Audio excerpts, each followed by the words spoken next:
Click করুন অ্যাপের bell আইকনে আর সাবস্ক্রাইব করুন এবিপি আনন্দ। সব সময় থাকুন খবরে।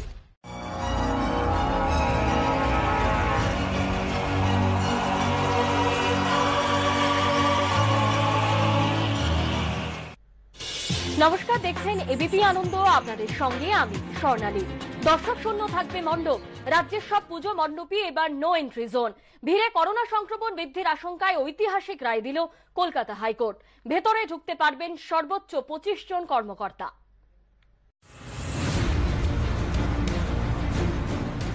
দর্শক শূন্য থাকবে রাজ্যের সব পুজো মণ্ডপ। প্রতিটি পুজো মণ্ডপ নো এন্ট্রি জোন হিসেবে গণ্য হবে। পুজোর এলাকা ব্যারিকেড দিয়ে ঘিরে নো এন্ট্রি বোর্ড লাগাতে হবে। পুজোর অনুমতি সংক্রান্ত মামলার শুনানিতে ঐতিহাসিক রায় দিল কলকাতা হাইকোর্ট। সোমবার বিচারপতি সঞ্জীব বন্দ্যোপাধ্যায় ডিভিশন বেঞ্চ জানায়, রাজ্যের প্রতিটি পুজো মণ্ডপ দর্শক শূন্য থাকবে। অর্থাৎ এবার রাজ্য জুড়ে কোনো দুর্গাপুজো মণ্ডপে ঠাকুর দেখতে কোনো দর্শক ঢুকতে পারবে না। বাঙালির শ্রেষ্ঠ উৎসব নিয়ে নজিরবিহীন ঐতিহাসিক রায় হাইকোর্ট আরো বলেছে, প্রতিটি পুজো মণ্ডপই গণ্য হবে নো এন্ট্রি জোন হিসেবে। সব পুজো প্যান্ডেল ব্যারিকেড দিয়ে ঘিরে ফেলার নির্দেশ দিয়েছে আদালত। বিচারপতিরা জানিয়েছেন, ছোট পুজোর প্যান্ডেলের শেষ সীমা থেকে 5 মিটার এবং বড় পুজোর ক্ষেত্রে 10 মিটার বাইরে ব্যারিকেড দিয়ে ঘিরে ফেলতে হবে। ঘেরা এলাকাটি হবে নো এন্ট্রি জোন। অর্থাৎ ছোট মণ্ডপ হলে তার 5 মিটারের মধ্যে এবং বড় মণ্ডপ হলে তার 10 মিটারের মধ্যে কোনো দর্শনার্থী প্রবেশ করতে পারবে না। প্যান্ডেলের ভেতরে 10 মিটার পর্যন্ত কেউ যাতায়াত করতে পারবে না। প্যান্ডেলের মধ্যে মাত্র 15 থেকে 20 জন ম্যাক্সিমাম, তাদের নাম টাঙিয়ে দিতে হবে পুলিশের কাছে, তারাই থাকবে। আর কোনো বাইরের লোক ঢুকতে পারবে না। পুলিশকে এটা নির্দিষ্টভাবে কার্যকরী করতে হবে ভিড় এড়াবার জন্য। ছোট প্যান্ডেল যদি হয় তবে সেটা তাদের 5 মিটার, প্যান্ডেলের শেষ প্রান্ত থেকে আরো 5 মিটার চারপাশ জুড়ে। অর্থাৎ যে বড় বলয়টা তৈরি করা হবে তার মধ্যে কেউ ঢুকতে পারবে না ছোট প্যান্ডেলের ক্ষেত্রে। বড় প্যান্ডেলের ক্ষেত্রে 10 মিটার। তো সেই 10 মিটারটা মাপা হবে প্যান্ডেলের যে শেষ প্রান্ত থেকে, অর্থাৎ যেটাকে এমনকি তারা বিজ্ঞাপনের জন্য গেট যে করেছেন সেই গেটেরও সেই 5 কি 10 সেই দূরত্ব মেনটেন করে করতে হবে, যাতে কোনো লোক জড়ো না হতে পারে। এটা ক্লাবের কর্তৃপক্ষের দায়িত্ব, সরকারের পুলিশের দায়িত্ব। তা না হলে প্যান্ডেমিক ছড়াবে এবং রোগ ছড়াবে। এটা সরকারের দায়িত্ব ছিল। আমাদের দাবি ছিল পুরোপুরি এলাকাটাকে কন্টেইনমেন্ট জোন করে দাও। সেই কন্টেইনমেন্ট জোনের বদলে নো এন্ট্রি এই শব্দটা ব্যবহার করো। মণ্ডপের মধ্যে কারা প্রবেশ করতে পারবেন রায় সেটাও নির্দিষ্ট করে দিয়েছে আদালত। বিচারপতিরা রায় বলেছেন, পুজো উদ্যোক্তাদের 15 থেকে সর্বাধিক 25 জনের তালিকা তৈরি করতে হবে। একমাত্র তারাই মণ্ডপের ভেতরে প্রবেশ করতে পারবেন। মণ্ডপের বাইরে সেই তালিকা টাঙিয়ে রাখতে হবে। কোনোভাবেই নামের তালিকা পরিবর্তন করা যাবে না। সৌভিক মজুমদারের রিপোর্ট, এবিপি আনন্দ। পুজো নিয়ে কলকাতা হাইকোর্টের ঐতিহাসিক রায় এবং এ বিষয়ে এই রায়ের পর বিভিন্ন পুজোর উদ্যোক্তারা তারা কি ব্যবস্থা নিচ্ছেন আমরা জানবো। সরাসরি এই মুহূর্তে চলে যাব টালা বারোয়ারি থেকে। আমাদের সঙ্গে রয়েছেন আমাদের প্রতিনিধি ঋত্বিক মন্ডল। ঋত্বিক, কলকাতা হাইকোর্টের পুজো নিয়ে এই ঐতিহাসিক রায় এবং আজকে তৃতীয়ার সন্ধি, ইতিমধ্যেই মানুষের ভিড় লক্ষ্য করা যাচ্ছে। তুমি টালা বারোয়ারিতে রয়েছো, সেখানে কি ব্যবস্থা নেওয়া হয়েছে, উদ্যোক্তারা কি বলছেন? দেখো, টালা বারোয়ারিতে এবছর তাদের 100 বছরের পুজো এবং আজকেই তাদের দ্বারোদ্ঘাটন হয়েছে প্রদীপ প্রজ্বলনের মধ্যে দিয়ে। অন্যদিকে এবছর টালা বারোয়ারির যেটা ভাবনা, যেটা থিম, সেটা হচ্ছে ভারতীয় সেনাকে তারা কুর্নিশ জানিয়েছেন। স্থলসেনা, বায়ুসেনা এবং নৌসেনা তাদেরকে কুর্নিশ জানা হয়েছে। আর এই আদপেই মণ্ডপ সজ্জা করা হয়েছে।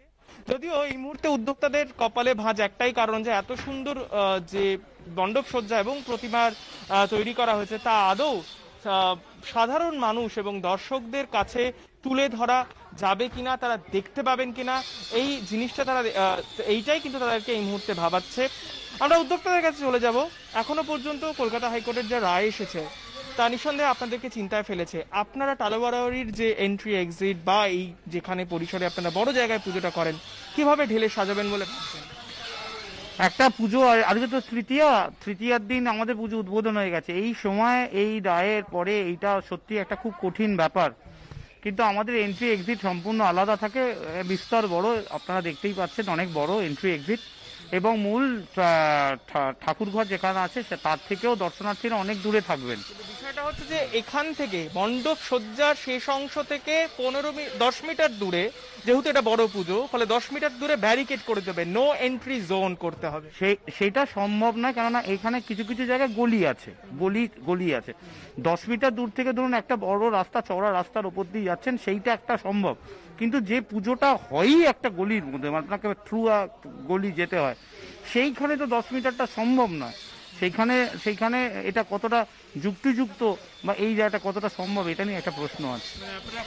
ফাইনাল ডিসিশন করতে না, পারেন? একেবারেই নয়। দ্বিতীয় বিষয় বলুন, কোর্ট এটাও বলছে যে প্রত্যেকদিন নিত্য পুজোর জন্য 25 জন সর্বাধিক অনুমতি পাবেন ক্লাব অথবা পাড়ার তরফ থেকে। এটাতে ঠিকঠাক ভাবে পুজো করা সম্ভব হবে তো? একেবারেই নয়। তার কারণ হচ্ছে, দেখুন, আমার পাড়ায় তো কিছু লোক থাকে, আমি ধরে নিচ্ছি আউটসাইডার আসবেন না, কিন্তু পাড়ার পুজো 100 বছরের পুজো, তার একটা ঐতিহ্য আছে, তার একটা পরম্পরা আছে। আজকে আমার পাড়ায় প্রায় 1000-1200 লোকের বাস। এই বিষয়টা খুব পরিষ্কার যে তুমি যেখানে রয়েছো টালা বারোয়ারি, অন্যান্য পুজোর উদ্যোক্তাদের মতো এখানকার উদ্যোক্তাও তারা এই হাইকোর্টের রায়ের পর তারাও প্রয়োজনীয় পদক্ষেপ নিতে শুরু করেছেন। তোমাকে আপাতত ধন্যবাদ। দর্শক শূন্য থাকবে মণ্ডপ, নির্দিষ্ট দূরত্বে রাখতে হবে ব্যারিকেড। কলকাতা হাইকোর্টের রায় মেনে অনেক পুজো কমিটি ব্যবস্থা নিতে শুরু করেছে, আবার আলোচনা সাপেক্ষে পদক্ষেপ নিতে চাইছে বেশ কিছু পুজো কমিটি।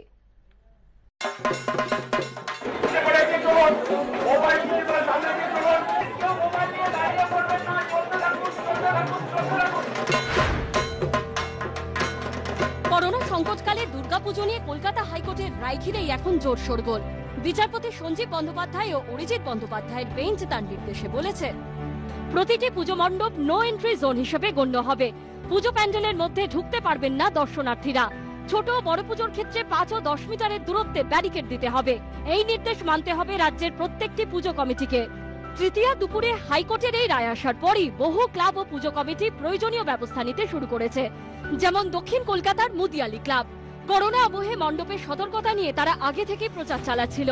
এদিন হাইকোর্টের রায় আসার পরই মুদিয়ালি ক্লাবের পুজো মণ্ডপের সামনে ব্যারিকেড দেওয়ার কাজ শুরু হয়। আমরা রয়েছি মুদিয়ালি ক্লাবের দুর্গাপুজোতে এবং তুমি দেখতে পাচ্ছ এখানে মণ্ডপ একেবারে সম্পূর্ণ, প্রতিমাও চলে এসেছে। কিন্তু তারপরে হাইকোর্টের যে নির্দেশ এসছে, ক্যামেরা পার্সনকে বলবো সেই ছবি দেখাতে, হাইকোর্টের নির্দেশ পাওয়ার পর তড়িঘড়ি কিন্তু মুদিয়ালি ক্লাবের যারা উদ্যোক্তা রয়েছেন তারা কিন্তু রীতিমতো এই যে পুজো মণ্ডপ থেকে 10 মিটার, সেই 10 মিটার কিন্তু চিহ্নিতকরণ করছেন, অর্থাৎ কিনা তারা ফিতে দিয়ে মেপে দেখছেন ঠিক 10 মিটার কোথায় এসে দাঁড়ায়। এই 10 মিটার ডিস্টেন্স যেটা মেনটেন করতে বলেছে, তো তার জন্য আমরা পাবলিককে কিভাবে হ্যান্ডেল করতে হবে তার জন্য আমরা প্রিপেয়ার্ড রয়েছি। আর অ্যাকর্ডিংলি আমরা সেইভাবে সব স্টেপ নেব যাতে আমরা সিস্টেম্যাটিক ওয়েতে লোককে যেভাবে হাইকোর্ট ডিরেক্টিভ দিয়েছে যে ওইভাবেই আমরা ওদেরকে দর্শনটা করাবো। মানে পুজো একটা আলাদা সেন্টিমেন্ট, আর আমরা যদি মানুষকে আটকে দিই যে 25 জনই ফিক্স যদি করে দিই, তো পুজোটা তো সবার জন্যই, খালি ওই 25 জনের জন্য না। তো এটা খুবই ডিসহার্টনিং। এটা নিয়ে আমরা একটা চিন্তা ভাবনা করছি, দেখা যাক কি হয়। করোনা আবহে পুজো, তাই আগে থেকেই সচেতনতামূলক প্রচার চালাচ্ছিল সল্টলেক এফডি ব্লক পুজো কমিটি। কলকাতা হাইকোর্টের নির্দেশের পরেই মণ্ডপের সামনে বাঁশের ব্যারিকেড তৈরি করা হয়েছে, ঝুলিয়ে দেওয়া হয়েছে নো এন্ট্রি বোর্ড।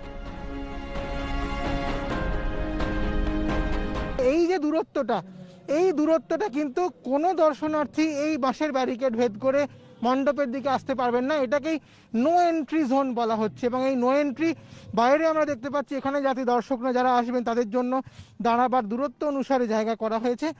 আপাতত এই ছবিটাই আমরা এই মুহূর্তে এফডি ব্লকে দেখতে পাচ্ছি যে বাঁশের ব্যারিকেড এবং নো এন্ট্রি জোন তারা ইতিমধ্যেই করে ফেলেছেন যাতে দর্শনার্থীরা কেউ মণ্ডপের কাছাকাছি আসতে না পারেন। কলকাতা হাইকোর্টের নির্দেশ অনুযায়ী পুজো উদ্যোক্তাদের 15 থেকে সর্বাধিক 25 জনের তালিকা তৈরি করতে হবে। একমাত্র তারাই মণ্ডপের ভেতরে প্রবেশ করতে পারবেন। সল্টলেক এফডি ব্লকের পুজো উদ্যোক্তারা সেই নিয়ম কঠোরভাবে মেনে চলার পক্ষপাতী।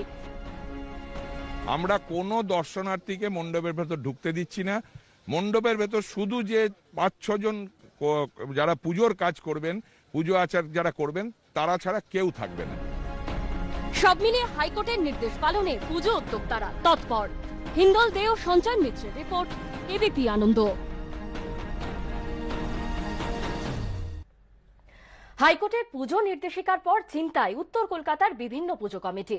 গলিপথে মণ্ডপ, সেখানে ব্যারিকেড দিলে আরো বেশি ভিড় হবে মনে করছেন অনেক পুজো উদ্যোক্তা।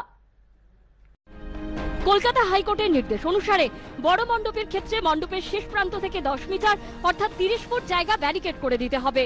ছোট পুজোর ক্ষেত্রে সেটা 5 মিটার। এই জায়গার বাইরে থেকেই ঠাকুর দেখতে হবে দর্শনার্থীদের।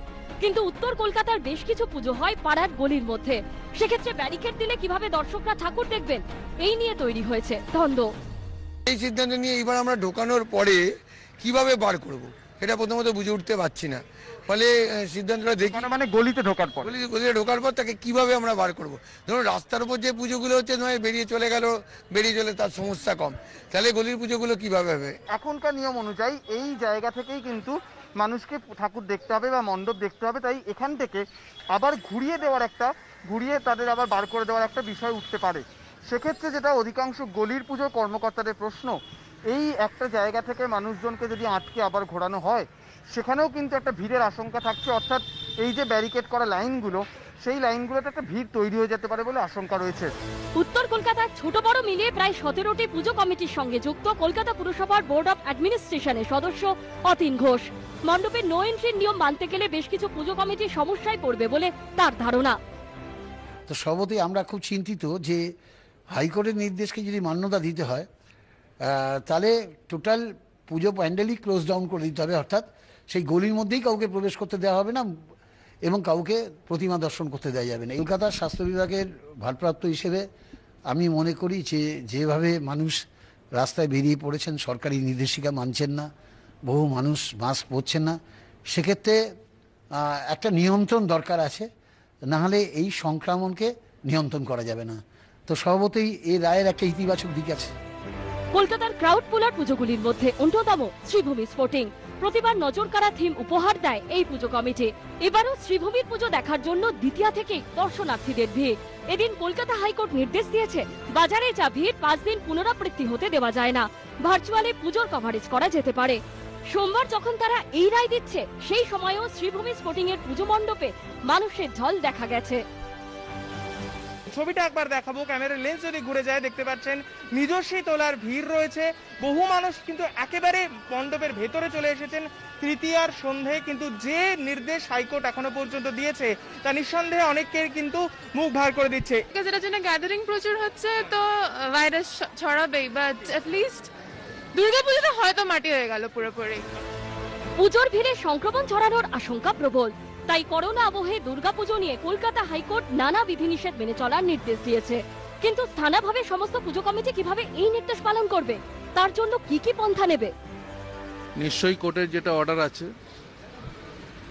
সেটা মান্যতা সকলকেই দিতে হয়। আর সংবিধান মেনে যখন নির্বাচিত হয়েছি, সংবিধানকে নিশ্চয়ই গুরুত্ব দিই আমরা, আর রায়কে নিশ্চয়ই আমরা গুরুত্ব দেবো।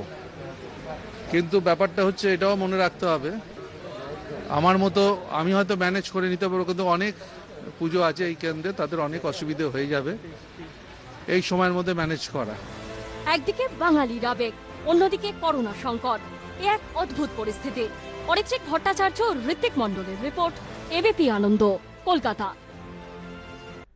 ফিরে এলাম বিরতির পর। পুজোর আগে শিলিগুড়িতে সাংগঠনিক বৈঠক সেরে মমতা বন্দ্যোপাধ্যায়কে চ্যালেঞ্জ জেপি নাড্ডার।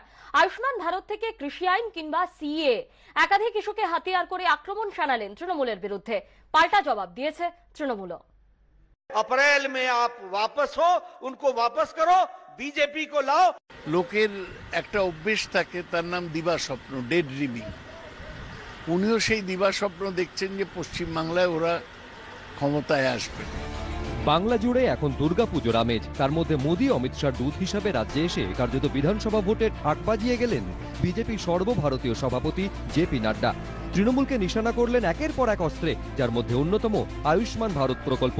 চিকিৎসা বীমা সুবিধাযুক্ত আয়ুষ্মান ভারত প্রকল্প এ রাজ্যে কার্যকর করেননি মমতা বন্দ্যোপাধ্যায়। এ নিয়ে এদিন তৃণমূলকে চ্যালেঞ্জ ছোড়েন জেপি নাড্ডা। मैं बार बार बोलता हूं, हमारे को बाबुल सुप्रियो बोलता है कि आप बोलते हैं, कैसे नहीं बोलूं, बोलना पड़ता है।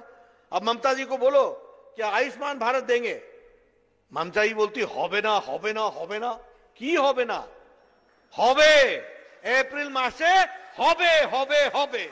পশ্চিমবাংলায় আয়ুষ্মান ভারতের চেয়ে ভালো প্রকল্প আছে স্বাস্থ্য সাথী প্রকল্প, তাতে কয়েক কোটি মানুষ সুবিধা পাচ্ছেন।